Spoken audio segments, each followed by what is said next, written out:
చేయండి. చలికరించి నిద్రమప్పు పోతుంది. ఏమైతుంది?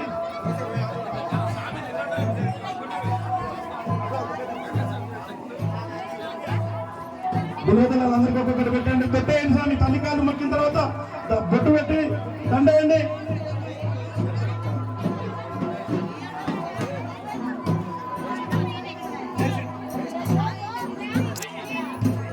బొట్టు పెట్టి దండేసిన తర్వాత 23 సెంట్లు కొత్త బట్టలు తెచ్చినా స్వామి. కొత్త బట్టలు పెట్టండి.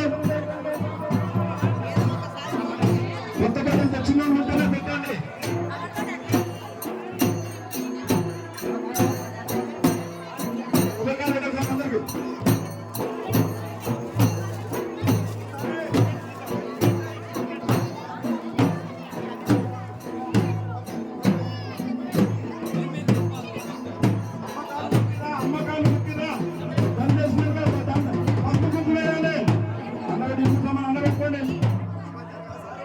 సామాన్ అంగ పెట్టుకోండి. 23 సంచి ఇప్పించుకోండి స్వామి. 23 సంచి తీసుకోండి. 23 సంచి ఇవ్వాలి. నీళ్లు చిలకరించిన తర్వాత పసుపు కుంకుమ. 23 సంచిలో నీళ్లు చిలకరించిన తర్వాత పసుపు కుంకుమ. ఆ తర్వాత తమలపాకులు. స్వామి ఫస్ట్ తమలపాకులు పెట్టండి.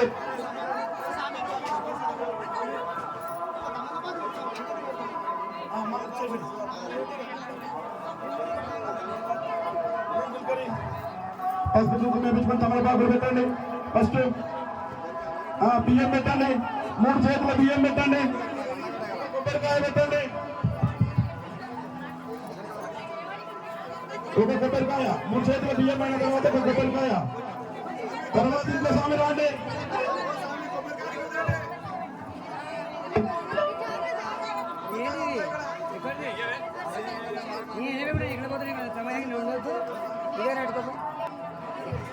నరసింహ కొబ్బరికాయలు తీసుకో. ఒక కొబ్బరికాయ నింపాలి శివ. కొబ్బరికాయ నింపు. కింద పెట్టుకోక తొడ మీద పెట్టుకో సంచి. 2 పెట్టండి. 2 సామాన్ పెట్టండి. 2 సామాన్ పెట్టండి. బియ్యం వేయండి. జాకెట్ పీసులు పెట్టండి. 23కు నీళ్ళుగా వేసుకోండి. ప్రతి నీళ్ళు ఎక్కువపోతాయి. కొబ్బరికాయల కిందికి జాకెట్ పీసులు వచ్చేటట్టు పెట్టుకుంటే మొత్తం ఉంటాయి. నడిచేటప్పుడు ఇబ్బంది కాదు. బియ్యం వేయాలి. ఇంకొక కొబ్బరికాయ పెట్టండి. అందరూ కూడా 11 రూపాయలు పెట్టారా. కాంచనం కర్మ విమోచనము. స్వామి బియ్యం వేయండి. చందు 23 సామాన్ పెట్టించుకో. గణపతి 23 సామాన్ పెట్టించుకో. 2వ కొబ్బరికాయ పెట్టించుకో. 3 చేతుల బియ్యం వేపించుకో. ఏమా స్వామి సంసారం అయితే లేదు ఇంకా.